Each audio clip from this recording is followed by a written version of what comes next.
নমস্কার বন্ধুরা, মিতালির রান্নাঘরে আপনাদের স্বাগত। থামলিনটা দেখে অবশ্যই বুঝতে পারছেন কি রান্না হয়েছে। হ্যাঁ, ঠিকই ধরেছেন, পুঁই চিংড়ি। চলুন আমার সঙ্গে এই পুঁই চিংড়ি রান্নায় আমার সঙ্গে থাকবেন।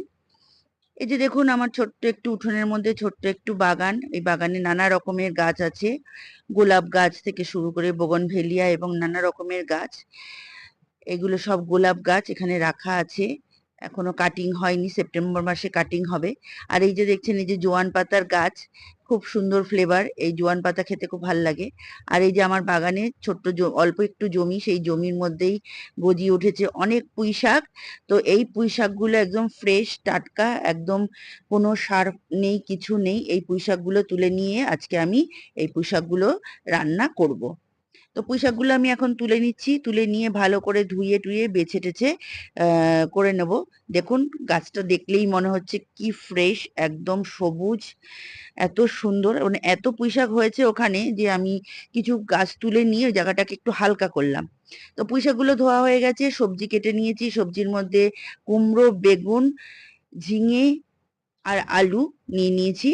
কড়াইতে তেল দিয়েছি, আর দিয়ে দিচ্ছি চিংড়ি মাছ। চিংড়ি মাছটা হালকা করে ভেজে তুলে রাখবো। চিংড়ি মাছগুলো আমার ভাজা হয়ে গেছে, এবার আমি এটাকে তুলে নিচ্ছি। চিংড়ি মাছগুলো তুলে নিয়ে এবার কড়াইতে দিয়ে দেবো ফোড়ন। দিয়ে দিলাম বেশ কিছু শুকনো লঙ্কা, 4-5টা শুকনো লঙ্কা দিয়ে দিলাম 5 ফোড়ন। 5 ফোড়ন সম্বার দিয়ে আমি দিয়ে দিচ্ছি আলু। যেহেতু আলুটা একটু শক্ত, প্রথমেই আমি আলুটাকে একটু ভেজে নিচ্ছি। আলুটা একটু ভেজে নিয়ে তারপরে এর মধ্যে বাকি সবজিগুলো মেশাবো। এরপর দিয়ে দিলাম আমি কুমড়োটা। এবার কুমড়োটাও আমি হালকা করে একটু ভেজে নিচ্ছি। কুমড়ো ভাজা হয়ে গেছে। আর এই যে পুঁই শাকগুলো তুলেছিলাম, তার ডাঁটাগুলো আমি আলাদাভাবে কেটে রেখেছি, সেই ডাঁটাগুলো আমি এর মধ্যে দিয়ে দিলাম। ডাঁটাগুলো দিয়ে নাড়াচাড়া করে এবার ঝিঙে আর বেগুনটা যেহেতু একটু নরম, এবার ঝিঙে আর বেগুনটা দিয়ে দিলাম। এবার দিয়ে দিচ্ছি সামান্য একটু আদা আর জিরে বাটা, বেশি কিচ্ছু না। এবার আমি পুঁই পাতাগুলো, যেগুলো আলাদা করে আমি কেটে রেখেছিলাম, সেই পুঁই পাতাগুলো দিয়ে ওপর থেকে নুন ছড়িয়ে আমি এবার এটাকে ঢাকা দিয়ে দিলাম। ঢাকা দেওয়ার সঙ্গে সঙ্গেই দেখুন, কিছুক্ষণ পরেই অনেক জল বেরিয়ে এসছে। জল বেরিয়ে আসার পরে এটা একটু নরম হয়ে গেছে। সব তরি তরকারিগুলো আমি চিংড়ি মাছটা মিশিয়ে দিয়েছি। এবার জলটা শুকনো না হওয়া পর্যন্ত এটা রান্না হবে। বন্ধুরা, আমার এই রেসিপিটা কেমন লাগলো অবশ্যই কমেন্ট করে জানাবেন।